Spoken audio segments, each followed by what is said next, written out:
Spring officially kicks off this week. Thank God, honestly. So, what better time to do a little spring fashion chat? I'll be breaking down this season's biggest trends according to the top voices in fashion. We're going to be talking about trends ranging from bold colors to romantic draping. I'll also share a few of the pieces that I have recently picked up and what is still on my spring shopping list, which seems to be growing longer and longer by the day. And I also wanted to chat through what to wear during this strange transitional spring weather. For example, it's currently pouring outside today, and the result is that it's a little dark in here and that I'm a little chilly. But it could be 65 and sunny tomorrow. Who am I to predict the weather? If you're looking for some new inspiration or just ideas for refreshing your wardrobe this spring, I've got you covered whether you are shopping your closet or actually going out and shopping. And before we chat all things spring fashion, let's first do create and consume. As far as what I was creating this past week, I shared my spring reset vlog on my YouTube channel, and this is one of my favorite videos to film every year because it really touches on all of the things that I love creating content about, especially for my long form YouTube channel. So that includes everything from planning and productivity to organizing and home stuff, as well as just chatty lifestyle moments, talking a little bit about beauty, a little bit about fashion, and really tying everything all together in the vlog style format, which to me is just like my personal favorite world to live in on YouTube. So in that video, I do some cleaning and tidying up around the apartment. I do a Q1 goals check-in, which I was actually really happy with how I was doing on my Q1 goals in that video, and show you a bit more of how I set goals in that planning process, what it all looks like inside Notion, which is truly my second brain at this point. And we also cook my current hyperfixation meal, which is these chicken meatballs with orzo. It's very like Mediterranean inspired and I'm obsessed with it. Did my spring skincare routine and also chatted through my digital detox methods, which include resetting my laptop and getting rid of junk, making space for all of my very large video files that tend to live on there, and also doing a bit of a mobile detox as well, whether that's unfollowing, cleaning out your camera roll, or whatever you need to do to feel a little bit lighter this season. So I will link that video in the show notes if you want to go check it out. And as far as what I've been consuming this week, I mean, we're still making our way through Paradise. I think there might be one or two more episodes of The Pit at the time that I'm recording this, which is crazy to think about. The show that I have decided to spotlight today, though, has to do with another one of my deep obsessions, which is the Bachelor franchise. And so the show that I've been watching is The Bachelor Mansion Takeover. And this is basically a renovation show. It's also done in part with HGTV. So I have no idea how that works from a production standpoint, because clearly there's Bachelor producers involved. I think there's also HGTV producers involved. And the show, confusingly, is streaming on Max because I could not find it. I assumed it was on Hulu, wasn't there. Tried going just to like the HGTV app or something, and eventually found it on Max, which again, not where I thought it was going to be. And this combines two of my favorite things, which is home renovation shows, which I feel like if you ever needed to lock me in a quarantine again, which I'm not asking for that, by the way, knock on wood down there, but if you needed to and you said you get one channel that you can put on the TV, I would absolutely choose HGTV in a heartbeat. It combines my love of home renovation shows and whatever my feelings are of the Bachelor franchise, which I am basically just fully sucked in at this point. I will watch all of the offshoots. I will watch all of the seasons. Like, I am stuck here, sadly. But I'm here to report back to the rest of you, especially for anyone who chooses not to watch the Bachelor franchise, which I also understand. And the Bachelor Mansion Takeover show, it's actually an interesting concept. So they're finally renovating the iconic Bachelor Mansion, which is in California. And they have brought in a bunch of Bachelor alums to participate in the show. And at first, when I saw the casting, I was like, what is the methodology here? Like, who did we choose for this show? People from all across the board, even from the Golden franchise too. How was everyone selected? And I realized once the show began that everyone who was on the show has some background or connection to the home market or the home industry in some way. So there are realtors on the show.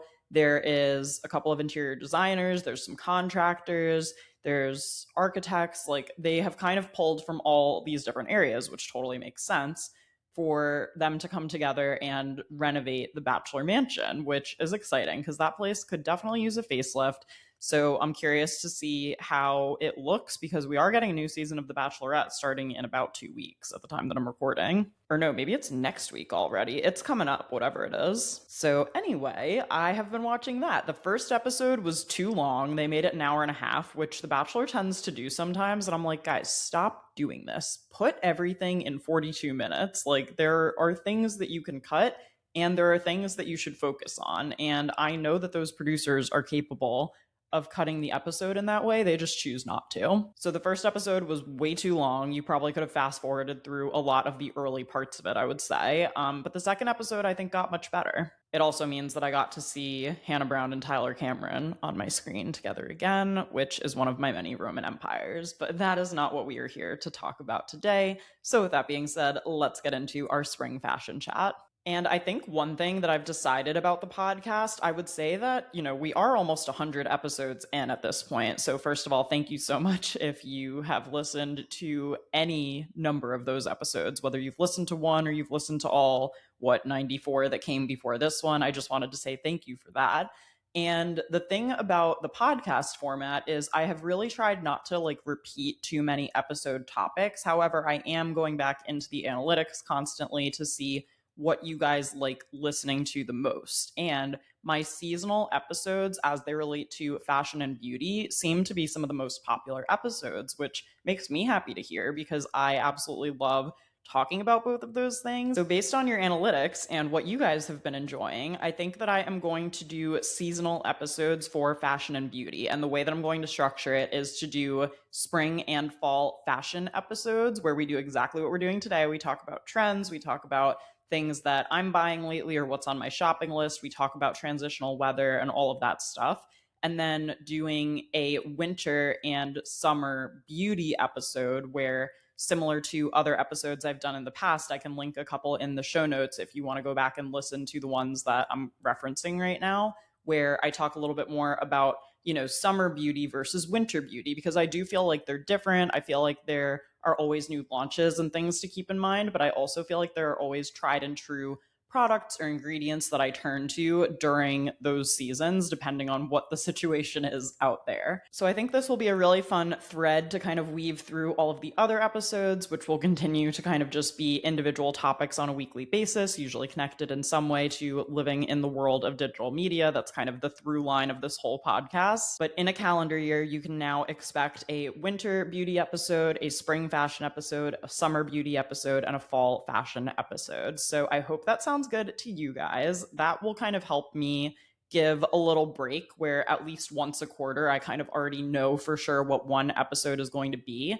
And I also hope that it means that since you guys have enjoyed the previous episodes, that now you'll have these ones to look forward to during each new season. So anyway, that's kind of a little behind the scenes of my podcast planning process. And with that being said, let's chat through some of these spring 2026 fashion trends. And the way that I put this list together is essentially to go through all of my still go-to fashion sources, which look very different than what they looked like a couple of years ago. I would say that I still go to my typical publications, of course, primarily digitally. I will go visit the websites of publications like Marie Claire, Vogue, Who What Wear, all of those kind of fashion authorities that I think of in my mind, and I'll check to see if any of their editors have done trend roundups or specific pieces about really big trends. I will also scroll through TikTok and Instagram, but I find that when people talk about trends on those platforms, it's a little bit less reflective of what was actually on runways and what designers were showing, and a little bit more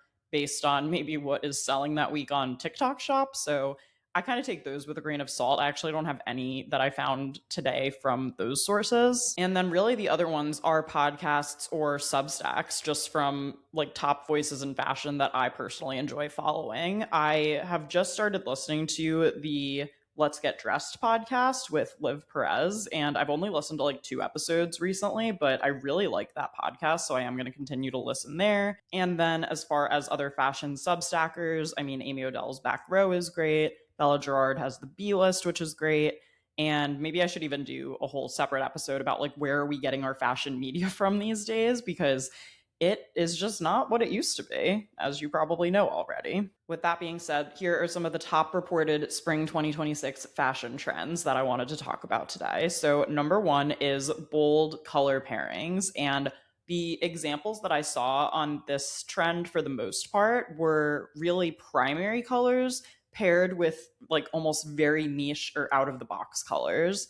So, one example that I saw that I really loved is a bright red paired with almost like a lilac purple. And I like that those two colors actually are next to each other on the color wheel. But when you look at the super saturated red compared to a much more muted purple, I think there is something about that dichotomy of colors that really speaks together in a way that immediately draws your eye and just gets you thinking that, oh, this is like a really fun, funky, different combination. But because they are close to each other on the color wheel at their base core colors before you either like saturate or dilute the colors more, I think that is just a really cool way to mix colors. And kind of similarly to how, hemlines kind of rise and fall over the years, I think that the focus on these kind of primary colors this year is really interesting too, because a couple seasons ago for spring, I remember butter yellow was like the only thing on everyone's lips. It was the only thing that we were talking about for what felt like weeks in the cycle of fashion trends and what people were wearing.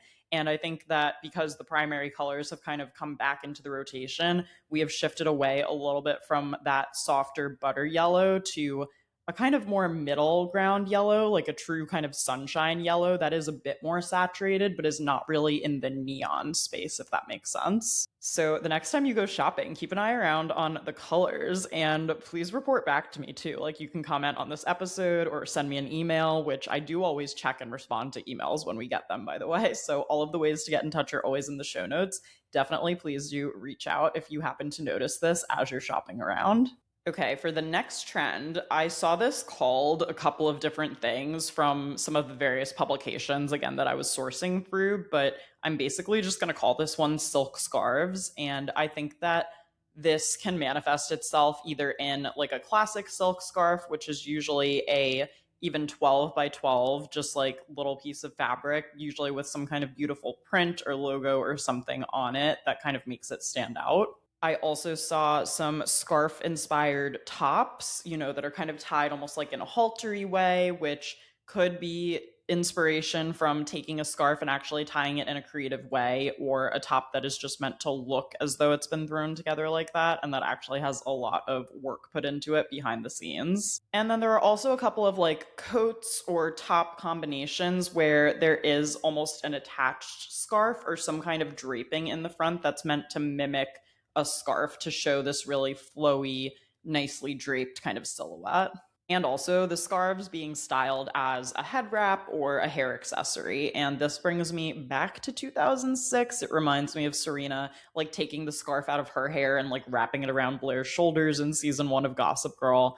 I mean, those were the days for sure. And I love this idea and this look. I feel like silk scarves are such a fun and versatile thing to have in your closet. Again, using them as a head wrap, tying them around your bag and to make a little bow, to actually like style a top or a cover up for a swimsuit. It's giving White Lotus. I think that there is a lot that can be done with a silk scarf. Okay, the next trend that I have to talk about is leather jackets, but with a twist. And I feel like everyone has a classic leather jacket or some kind of layering piece in that style in their closet for spring.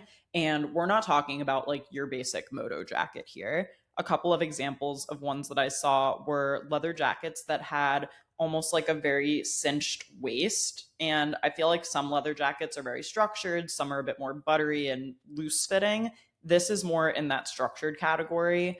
I forget the designer, of course, right now, but the jacket that I saw was in this like burgundy color and it really cinched in at the waist. It actually had 2 buttons like right here. Sorry if any of you are watching on YouTube, you'll see where I'm pointing at. It's like right around the waistline. And then it kind of also flared out at the bottom a bit.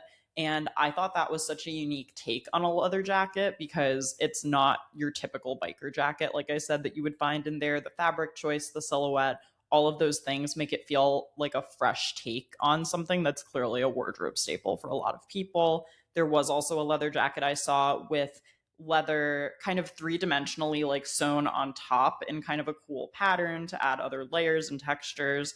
And another cool styling choice that I saw was, you know how some leather jackets will have belt loops because they're kind of inspired by like biker or moto jackets. Obviously, you would have the belt that comes with the jacket to kind of go through and like secure that if you actually are getting on the back of a motorcycle.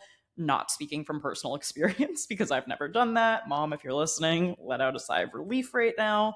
But really using the belt loops with a real belt. Like I'm talking a regular leather belt with some cool hardware to kind of contrast that and make it feel even more like part of the outfit and not just a piece of outerwear. I thought that styling choice was really interesting. I think that with the right belt, it looks great. I feel like I would need to experiment with a couple of different ones to pull that off.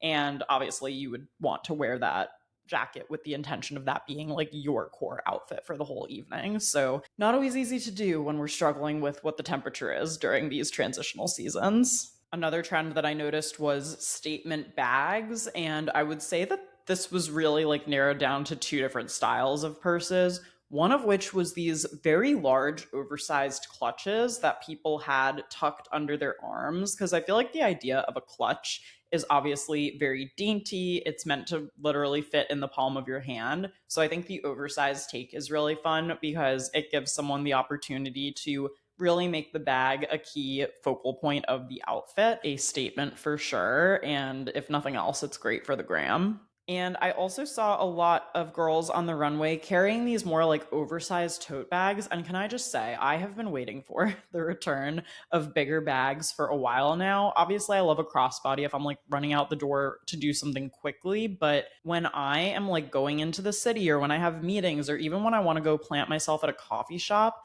lately I've just been bringing like a random tote bag with me and I don't feel like it's as professional, or I just wish there was something that's more of a catch-all, like a universal bag that I could actually put my laptop in and all my other random stuff. And if I go to a meeting with a beauty brand and they bring me some products, like I could throw that in there too. Like I'm ready to become a bag lady again. I feel like this is my true destiny at the end of the day.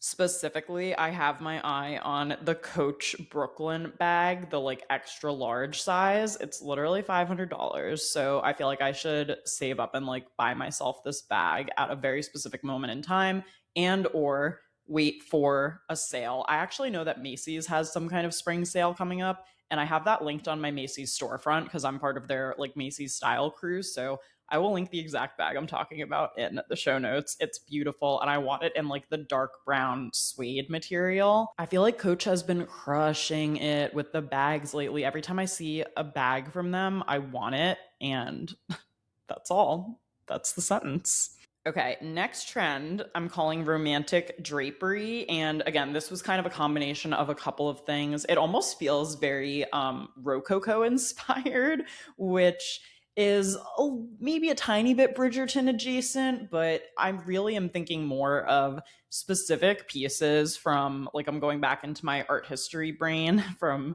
when I was an art history major in college and really thinking about that era. And it's actually one of my least favorite eras of painting just because I don't know. It's kind of silly goose vibes in the Rococo era. I don't really know.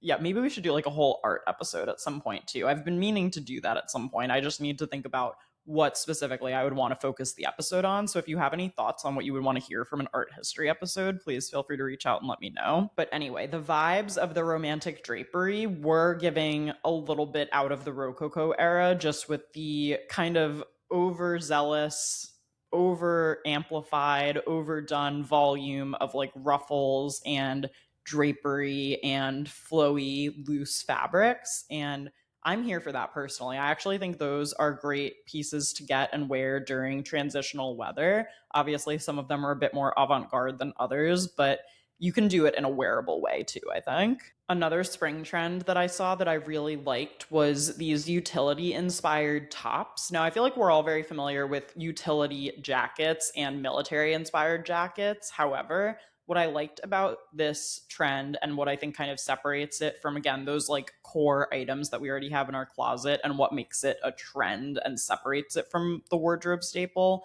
is the fact that the twist here was that it was done on the top itself and not on the outerwear piece. So even these t-shirts that had these large oversized pockets, like either across the chest or like a little bit down if it was more of a drop waist or tunic top, and that kind of had those like more structured and, I want to say, harsh lines. I don't mean like harsh, but I guess I just mean those really geometric linear details that make utilitarian fashion what it is and that make it feel very sleek and refined and all of those things. So if you can picture what a utility jacket kind of looks like, picturing it as a top, whether that was like a kind of oversized structured long sleeve top or more of like a loose fitting, like I said, kind of tunic top, I thought that look was really interesting, and that looking at that again to me felt very fresh because I feel like it's been a while since we've seen people lean into a silhouette like that. Another trend was kind of the jazz age flapper era where there's lots of beading, there's lots of fringe. I feel like coming out of winter where you've been bundled up in like puffer jackets and things for so long, having those dainty details be spotlighted in outfits really makes things feel like they're coming back to life in a sense, which I need that today. I can't explain to you how disappointed I am that it is dreary out right now. However, by the time you are listening to this episode, assuming all goes smoothly at Newark Airport, I should be in a very sunny destination, which I can tell you more about in a future episode.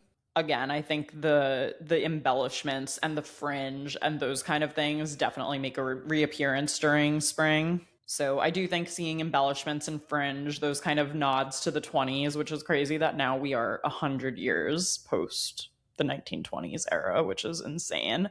Those kind of do always make a comeback with spring, especially as we start to get into wedding guest season and that kind of vibe too. Saw a lot more dark denim on the runways, which I personally do love, like a medium wash or a light wash denim, but I've been seeing a lot of dark wash come back through too. And I feel like the silhouettes that I'm noticing a lot more are still the relaxed jean. I feel like that has been around for a couple of years now.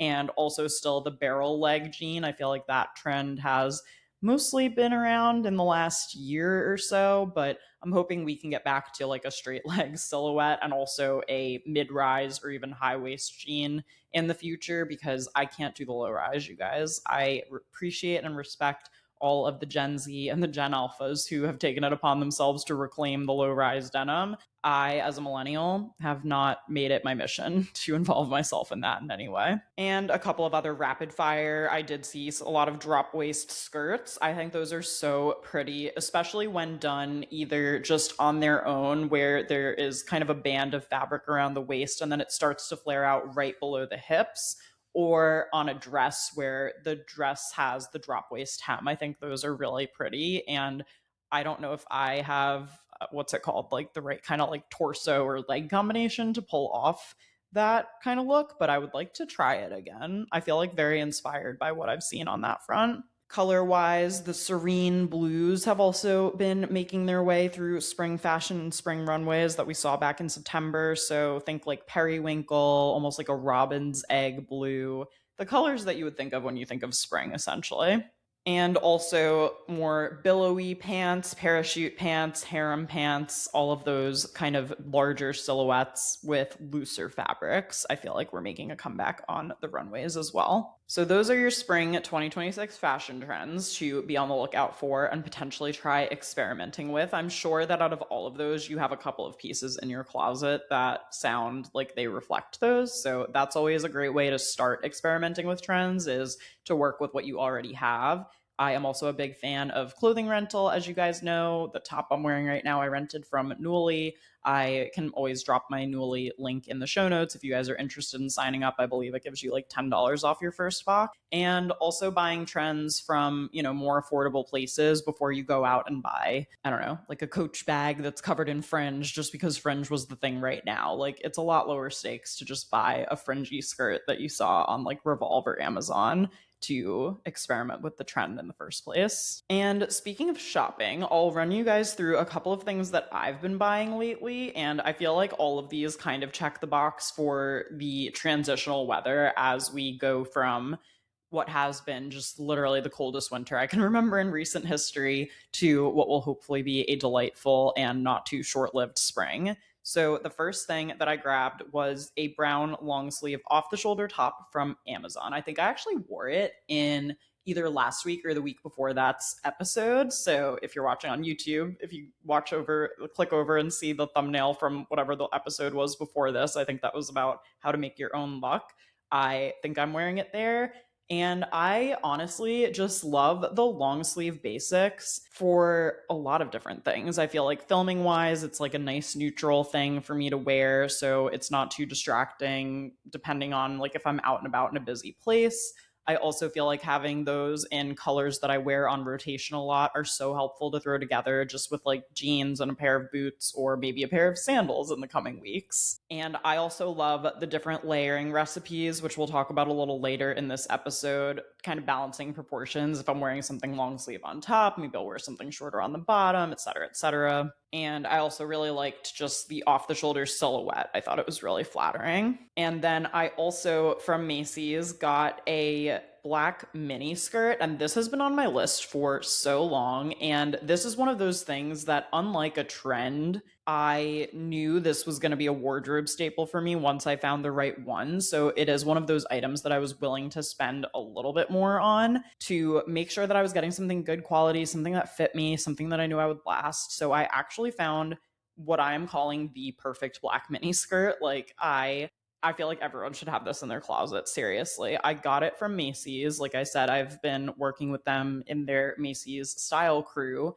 and I did actually have a gift card. So I put it towards this skirt, which was just a black mini skirt from French Connection. It is the perfect length. Like, I don't feel as though it's too short. I feel like the material is good. I feel like the silhouette is flattering. It was exactly what I was looking for. And you have no idea the relief when I like, when you're tearing apart a package of something you ordered online and you're just praying that it fits the way you think it's going to. When I actually put it on and when I got to that point where I was like, oh my God, I think I found the perfect mini skirt, I was just so happy. So those are my two recent online orders. And then I did also go shopping in person. I don't remember if we spoke about this in last week's episode. I may have in the create and consume segment. So sorry if I'm repeating myself, but I was decluttering the office and I found a bunch of old gift cards that I tried to look up the price, like what was on them online, and it wasn't working for most of them. So I decided to go into the city in person and see if there was anything left on my gift cards. And if there was, I wanted to buy something with the gift card right then and there so that it wouldn't like go to waste. I ended up getting two things from Primark. I got this really cute gingham top with ruching. I will probably wear it in a future episode, so be sure to subscribe and stay tuned for that. And I love this because I feel like it pairs perfectly with the black mini skirt that I just mentioned. It goes perfectly with basically any pair of jeans. I liked that I could even like layer a black long sleeve underneath it if the temperatures were being funky outside. And I feel like this was just the perfect like spring essential to add into the closet.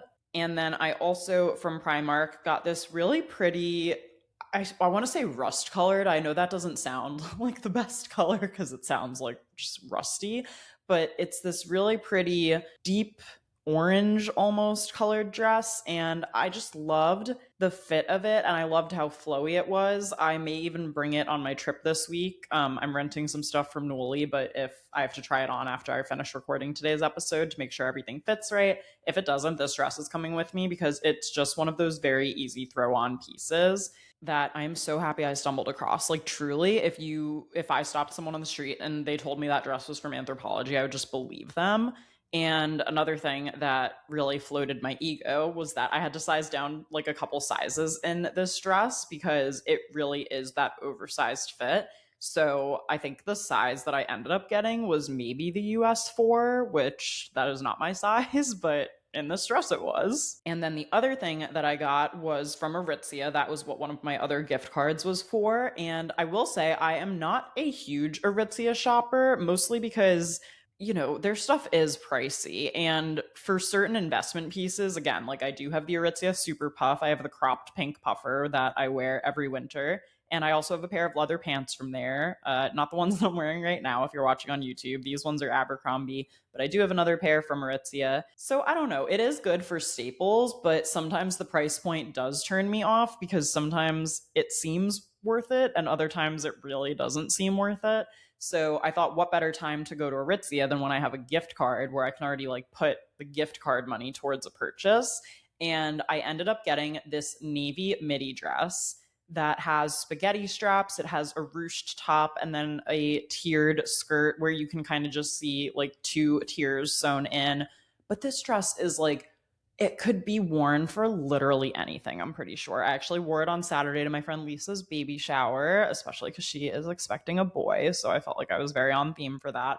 But I also feel like I could wear this with a denim jacket and sneakers. I feel like I could dress it up with heels and wear it to like to a wedding. Truly, I feel like this is one of those core pieces that I will have in my closet forever. So I can link it in the show notes, and I can link anything that is shoppable in the show notes. And then a couple other things that are still on my spring shopping list. I feel like I said this last spring, and why is this so hard to find? Is like a trench coat that I know I actually will really like and wear a lot. And I think I am not looking for a typical like beige Burberry type trench coat. I think I'm looking for either like a navy blue, which again, I'm so surprised that I'm buying all this navy stuff, but like I'm really trying to lean into navy when I think about my color analysis, which I did a whole video about. I can link that in the show notes as well. Dressing for my color season, I did that on YouTube.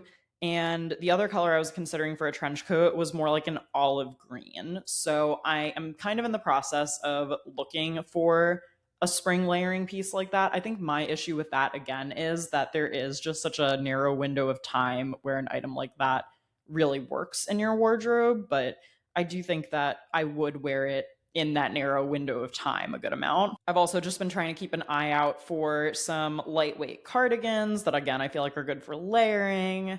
I kind of want to refresh my graphic tees. I feel like I need to go through that part of my closet. I need to go through the whole closet at some point because I really want to get better organization in there. We have kind of been living in chaos since we moved into this apartment, and I think even Andrew more so than me, and I would like to regain some order over there in the closet. But I do want to go through my graphic tees because I feel like I'm holding on to some from like maybe even college era that I really don't wear or reach for that often. And I'm looking for slightly more sophisticated graphic tees that have maybe like a cool logo or design on the front that are a little less kitschy. I'm trying to think of like, I don't know, the but first coffee, like, you know, the things that would also be on a wooden block that you buy from Home Goods, that kind of vibe. And I'm also on the lookout for silk pants and trousers. This is actually one of the trends that I mentioned earlier in this episode. And when I went to Aritzia, I tried on two amazing pairs of silk pants.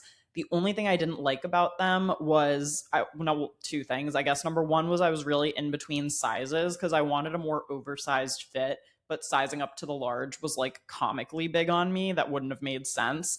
And with the medium, they fit more snug around like the thigh area. And you could also see through them the lining of the pockets, which I did not like at all. The larger size you couldn't see as much, but also they looked like way too ginormous on me. Like not even in a cool girl kind of way, just in a that's a mistake way. So I didn't leave with either of those, but again, that is something that I feel like works for a very specific window of time when the temperature is like, I don't know, between 56 and like 63 degrees, and you can get away with something like that. So I ended up opting to get the navy dress instead because I think it's way more versatile. Oh my gosh, my ankle just cracked so loudly. I have no idea if the mic picked that up or not. Editing Austen might get a giggle there. And yeah, that's what's left on my shopping list for spring. And then when it comes to dressing for spring, I was trying to think of a couple of sections I could add to this episode that would make getting dressed in the mornings easier because I feel like, especially when we're still not really sure what the weather's going to be until we wake up that day, in that time, it can be really helpful to just have a couple of core things that we know we can always fall back on. So I like to, in my head, make kind of like a capsule wardrobe for each season. I am not really by any means a style minimalist. Like I do love color and pattern, but I do also have my staples and those basics that when I buy, I try to invest in and like really appreciate and, you know, keep through many, many years in my closet. So I was kind of thinking through what my spring capsule wardrobe checklist would look like. And I think this is what I've come up with. So number one is some lightweight long sleeve tops. So I think the top I got from Amazon is a good example of that. But if you want something that is even a bit lighter or more sheer, I have been seeing so many people talk about these Intimissimi long sleeve tops. They come in really fun colors too. I saw they come in like a cobalt blue. I think they come in a red. So playing into like the primary colors again that we were talking about earlier in this episode. Every time I see them styled, and to be clear, they are see-through. So like you have to wear some kind of bralette or like camisole or like whatever it is that you want to wear underneath them.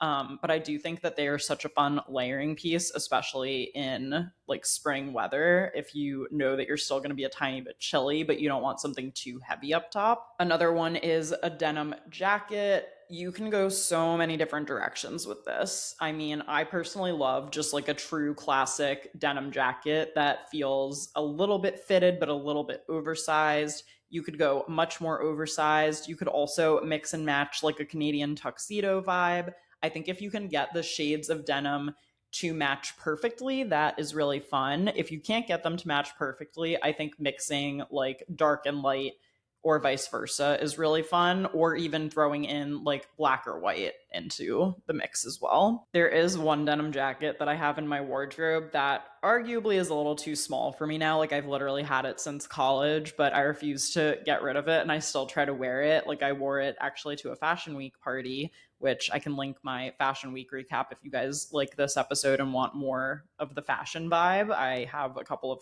fashion episodes that I think you would enjoy. But I wore it to this denim launch party for Fashion Week, and that is a jacket that I got from ASOS that has a full, like the whole back. If I were to spread my wings, spread my arms all the way out, it would be like a perfect line of fringe that goes all through the wingspan, I guess, of the jacket. So from the cuffs of the sleeves all the way back and then down again. I think I may actually have gotten that right after college. Maybe it was for when my roommates and I were going to Austin and I was looking for like some Western inspired stuff. But I just absolutely love that jacket. Like that is so much fun to me. But because it's a denim jacket, I feel like it also is a casual layering piece. So that is like one of my perfect items that I refuse to part with. Also, like a good pair of relaxed jeans. Again, the low rise is not going to do it for me. I think a mid rise is like a fair compromise, right? Like a fair middle ground. If you are Gen Z and listening to this, you can tell me if you agree or if you're ready to fight me. And I did just get a pair from that denim launch party, was for Loft. They launched Rivet, which is their new like in-house denim brand. And I'm really happy with the pair of jeans that I got from them. I think I also wore them an episode or two back, and I can link them in the show notes if you want to check them out. But they're a nice like mid blue, mid rise. Like when you click on the denim emoji on your phone, like this is the pair of jeans that I feel like that is evoking. And that is just one of the easiest pieces, I think, to dress up or dress down. If you want to lean into more of this season's trends, maybe go for a slightly darker denim. If you don't care, you could go for the mid wash or like the medium wash or a lighter wash. Okay, I also think a pair of kitten heels or slip-on heeled sandals are good to have just for if you have like a work meeting, if you have a bridal shower, baby shower, any event where you want to be a tiny bit more dressed up than just a pair of sneakers. A regular pair of sneakers is definitely on this list too. I feel like there are tons of different options to choose from. I have some low rise, just very basic canvas sneakers that I got from Allbirds a couple of years ago. I have my Nike Zoom Vomero 5s. Those are a bit more of like a streetwear inspired shoe. I also have my high top Converse. Those never let me down. And then I would also say an oversized blazer. I love these because I feel like you can wear them loose with something tight fitted underneath. You can also belt them to make them a little bit more fitted. They go great with jeans, over dresses, over skirts, basically any way you want to style them. And it's a nice light layer to wear during the transitional weather. And last but not least, a midi dress. Like I was telling you guys, this navy midi dress I feel like does really fill a void that's been in my closet for a while. And because of how versatile it is, I know that I can wear it to tons of different events. I could even wear like style a long sleeve top underneath it if I wanted to. I could wear something else over it and just have the bottom poking through almost like it's a skirt on its own. And I just think that in a color that goes with a lot of other things in your wardrobe or that you feel really confident in is a good one to look for on that front. I also wrote down a couple of textures that I think help your closet feel a bit more like spring. So fabrics to wear, and ignore what I'm wearing right now if you're watching on YouTube.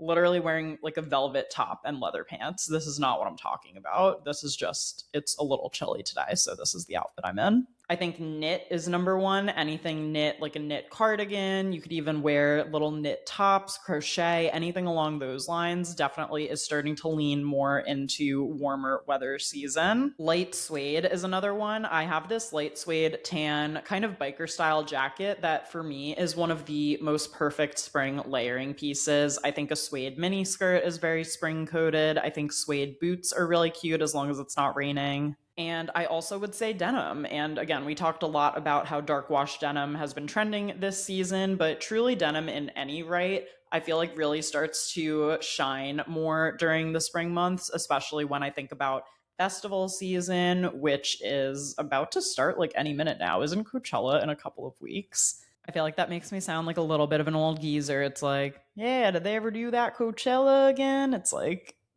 has not happened yet. I know that for sure. And I know that Justin Bieber is headlining. So congratulations to anyone who's going and getting to see him in person. Let's talk transitional weather dressing tips, because this really is the roulette that we play when we leave the house. It's like, is it raining? Is it freezing? Is it spring 2.0? Is it back to winter? We are not really sure.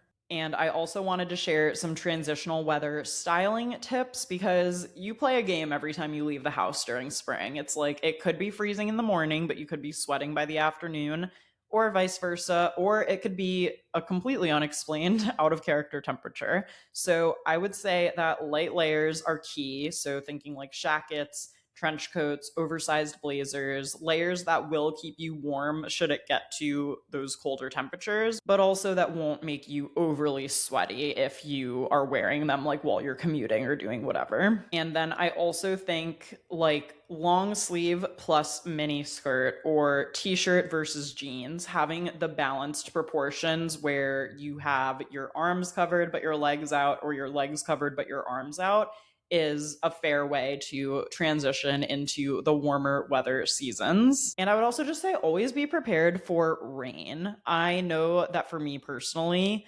rain can sometimes be the reason why I don't want to go outside or risk it. But honestly, at the end of the day, if you do have like a trench coat of some kind, or even if you have a mini umbrella that you can throw in your work bag or your purse as you're heading out, or if you want to go full Gossip Girl season 4 and do the bubble umbrellas, you can easily buy them on Amazon. And last but not least, I came up with a couple of spring outfit formulas. So you can literally like pause and write these down if you want to save them for days when you don't know what to wear this time of year. Okay, casual weekend look. I am thinking light cardigan, either fully buttoned up as a top or with like a little tank underneath, plus straight leg jeans, plus a pair of mules or ballet flats. Done. So easy. You could do your hair up and add a little necklace, or swap the ballet flats for a heel if you're going out. If you're just running errands or hanging out for the day, you're good to go. Work outfit idea that I love. Okay, long sleeve, sleek top, maybe like the Intimissimi one. Why is that word so hard for me to say sometimes? Or the Amazon one that I mentioned. Slightly oversized trousers or like wide leg jeans, and then matching ish blazer. Like if you're wearing black jeans, maybe a black blazer too, with like a low kitten heel. Perfect work outfit. Date night outfit idea that I personally love: any kind of slip dress or midi dress plus leather jacket plus ankle boots, because it's nighttime. It reasons to believe that it might be a little bit chilly. And then just for any kind of casual chic day that you will be out and about, I love just a mini dress with sneakers and a denim jacket. It is so hard to mess that up. And I feel like the proportions translate across lots of different options. Whether your jacket is more oversized, whether your dress is a little longer, it always still looks like it goes together. Well, thank you guys for joining me so much for this little seasonal fashion chat. I hope you enjoyed. And if you've still got spring on the brain and you want to continue on with the seasonal content, I will also link last year's episode where I talked about how to spring clean your life in the show notes if you want to head there next. Thanks again for listening, and I'll talk to you all again next week.